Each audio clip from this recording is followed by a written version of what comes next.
happy and wonderful people. Today, we're going to talk about word problems and how to translate word problems into equations for solving. Now, if you are basically like every student who ever lived, you hate word problems. They are confusing. You can see the numbers, but you're not sure what you're supposed to do with them. And today what I want to do is give you a strategy for creating the equation correctly and then solving it. This is an example of a typical word problem that you will see for this unit. Jackie bought a ticket to ride the metro. The ticket cost $3.50 plus another 25 cents per mile. Her total cost was $8.25. Write and solve an equation to show how many miles she traveled. This is the type of equation you should be able to fairly easily solve. So what we want to start off doing is showing you the steps for translating word problems to equations. I'm going to go ahead and reveal them all and then read them. And then what you should do is pause the video and copy these into your notes so that you'll have them to look at later. Okay? Here are the steps you should go to. Step 1, you should read the problem twice. Highlight or underline your keywords. The reason I read the problem twice, the first time is just to get an idea of what's happening, what's the situation, what's going on. Somebody's riding the metro, somebody's baking cookies, somebody bought something, what is happening? The second time I read the problem is to identify the keywords. For number 2, you need to identify the variable if it isn't given to you in the problem. So if you don't see a variable already in the problem, you have to figure out what it is and where it goes. And luckily, that's not too difficult to do. The third thing is to write the equation in words first. In words. What is this person doing? Not in numbers, but in words. So for example, for this problem here, Jackie is riding the metro. And in order to find out how many miles she traveled, I know that she had to buy a ticket. And I know that she had to pay for extra mileage. And that will be the total amount of money that she spent. All right, so you sort of make yourself an equation in words, and then you start substituting numbers. That's number 4. You're going to write the equation in numbers and solve. And then question 5 is always to go back to the question and look to see what it is they're asking you. When you solved your equation, whatever number that you got, does that answer the question that was asked? Sometimes it does, but sometimes it doesn't. So you always want to check, and you want to make sure that you use a unit with your number. So for example, on the previous problem, if Jackie traveled for 6 miles, you wouldn't just say 6, you would say 6 miles, so that we know what the number stands for. Okay, so right now you should pause the video, write this down neatly in your notebook so that you can read it later, and when you're done, hit play again and we'll keep going.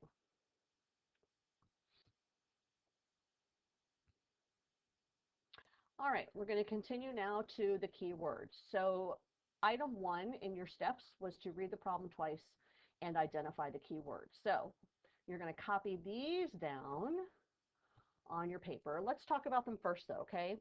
The first keyword is per. If you see the word per, that means to multiply.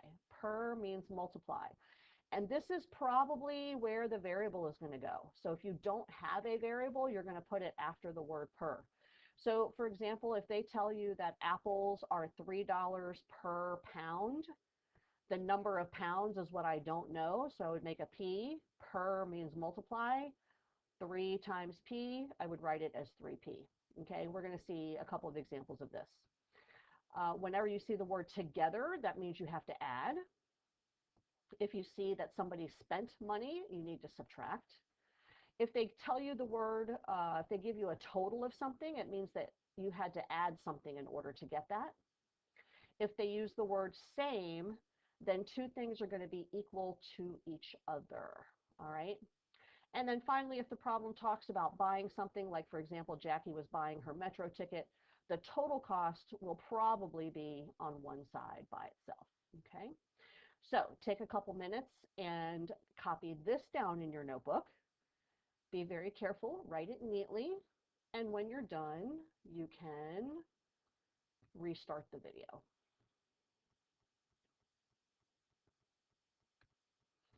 All right, so I have 4 examples for us to try.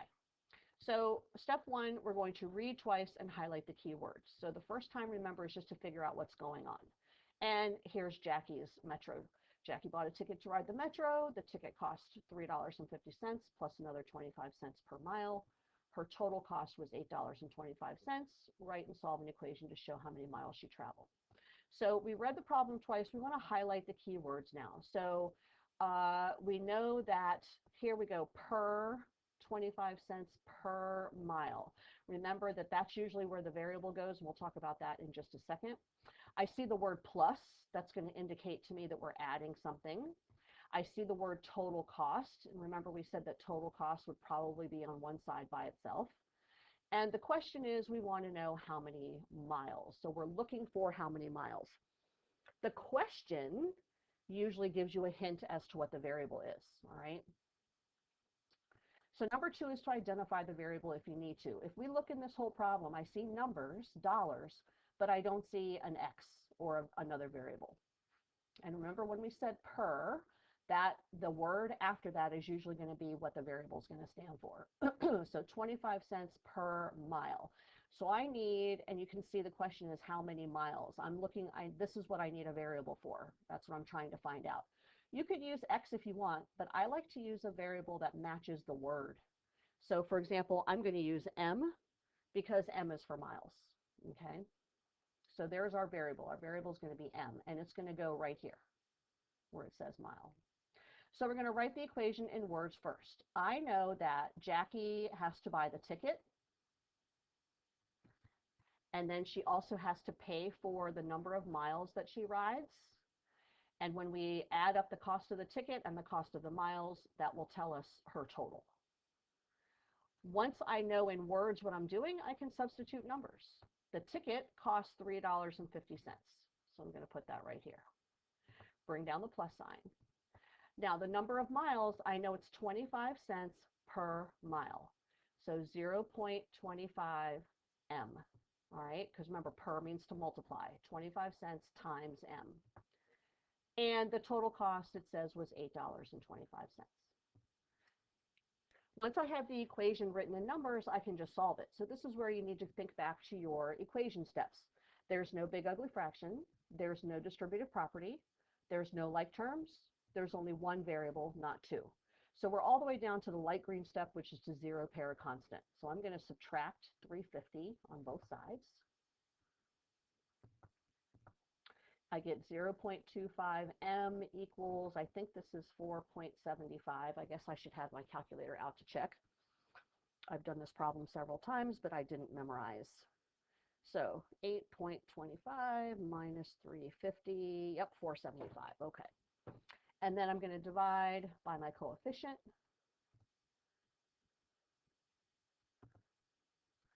So divide by 0.25, and I get 19.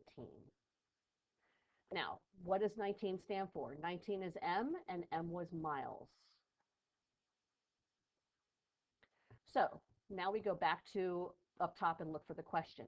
Write and solve an equation to show how many miles she traveled.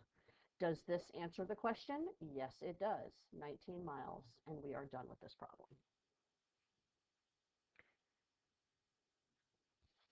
You should take a moment and copy this down, or wait till the next one to copy it down. No biggie.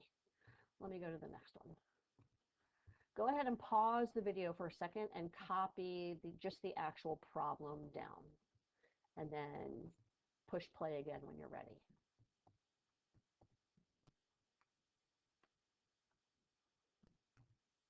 All right, I'm going to read the problem twice.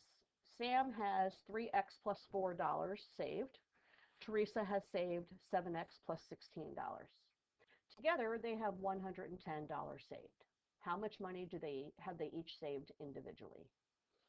So now when I look through the problem the second time, I'm looking for the key words. I know that this isn't necessarily on the list, but I know that Sam is 3x plus 4. I know that Teresa is 7x plus 16.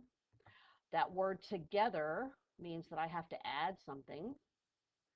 And I know that 110 is the total. And the question is, how much money have they each saved individually? So when we answer the question, we have to give two numbers, a number for Sam and a number for Teresa. So if I am looking to see, do I need to identify a variable? No, because they already have it for me. See how the x's are already there? So I don't have to identify a variable, but I have to write my equation in words. I know that I have to add something, and I know that if I add Sam's money plus Teresa's money, I will get the total. So now let me put the numbers in. Sam is 3x plus 4. Make sure you bring down this plus sign. Teresa is 7x plus 16. And the total was $110 because it said that's what they had together. Now that I've written my equation, I can solve it. No big ugly fraction, no distributive property. I do have like terms. 3x plus 7x is 10x. 4 plus 16 is 20. I'm going to subtract 20 on both sides. I get 10x equals 90, and I'm going to divide by 10. And this gives me x equals 9. So I have to ask myself if this is the answer to the question. How much money have they each saved individually? Is the answer $9? Do they each have $9? No. If Sam had $9 and Teresa had $9, that would only be $18, but we know that together they have 110. So we need to know that x is equal to 9, but we have to do something with that number. Remember that Sam is 3x plus 4. So if I want to know Sam's money, I have to go to the 3x plus 4, and I have to substitute the 9 where the x is. And 3 times 9 is 27, and 27 plus 4 is $31.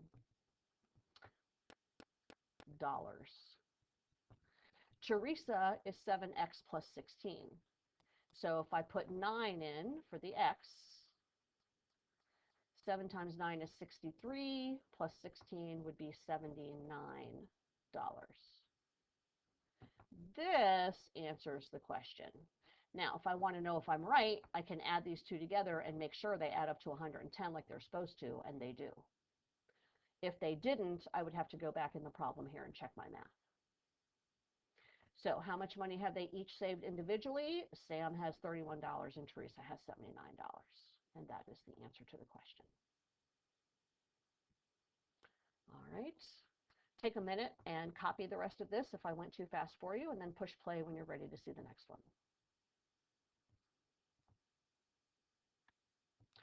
All right, here's example 3. Hit pause for a second and go ahead and copy example number 3.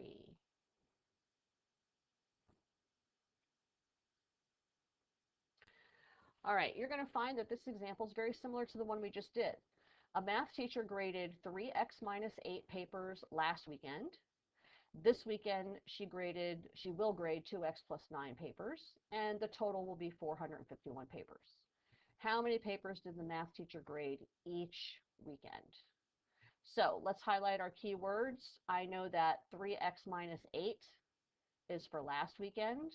I know 2x plus 9 is this weekend. I have the word total, so I know if I add those together, I get 451. So last weekend, remember we're going to write in words, plus this weekend equals the total papers. I kind of skipped a step here. We don't need to identify the variable because it already has x in there for us. And we wrote our words, so now we're going to substitute the numbers. Last weekend is 3x minus 8 right here. Make sure you bring down this plus sign in the middle. This weekend is 2x plus 9. The total is 451. All right, now I solved the problem. No big ugly fraction, no distributive property. I do have like terms. 3x plus 2x is 5x. Negative 8 plus 9 is 1. 451, there, I lost my pen for a second. I'm going to zero pair the 1, and I get 5x equals 450. And when I divide by 5 on both sides, I'm going to get that x equals 90. All right, Equation is solved. So let me look back and see if that answers the question. How many papers did the math teacher grade each weekend? Did the math teacher grade 90 papers and 90 papers?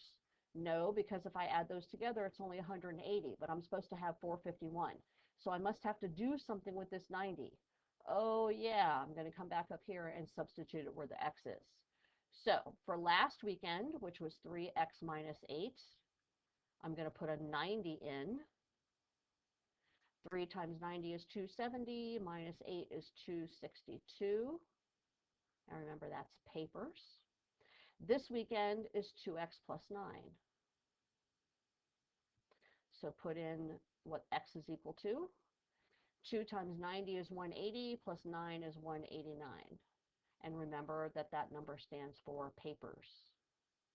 Now, if I want to know for sure that I'm right, I can add these up and make sure it equals 451, which it does.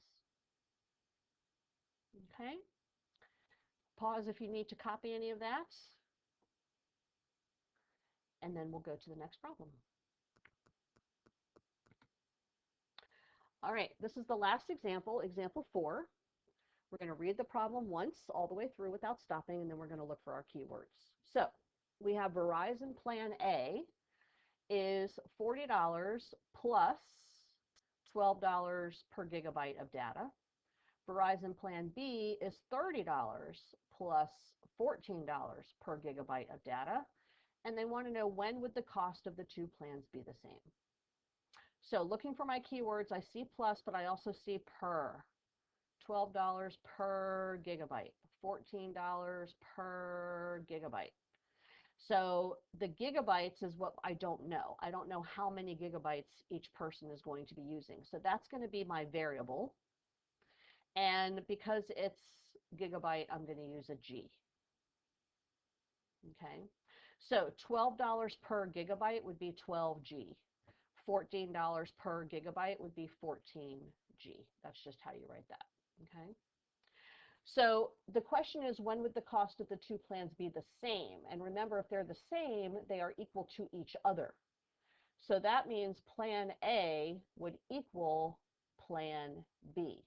We're not adding Plan A and B in together. It doesn't say that we are going to add the two plans and get a total, because they didn't tell us what that is.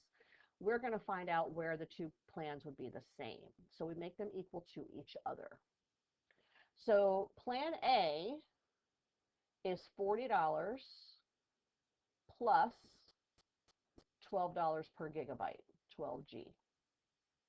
Plan B is $30 plus $14 per gigabyte, 14G. And now we're going to solve our equation.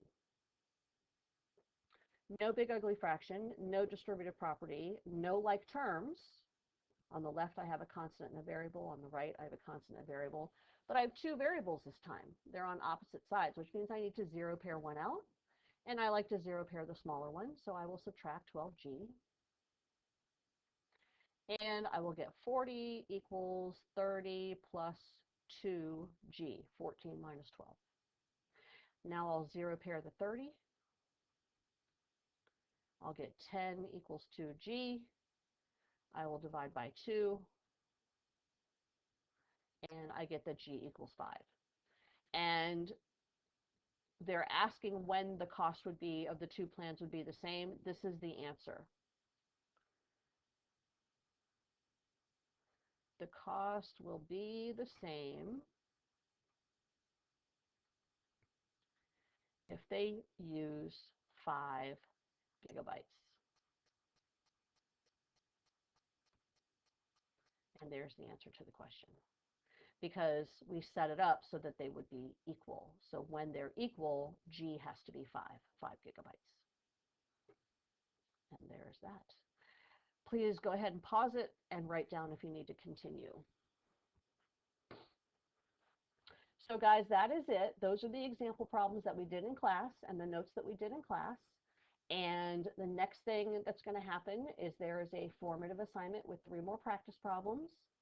Then you're going to do your study guide for the Unit 2 test, and then you're going to take the Unit 2 test. We are officially pretty much at the end of Unit 2.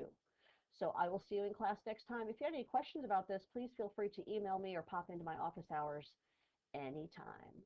Bye.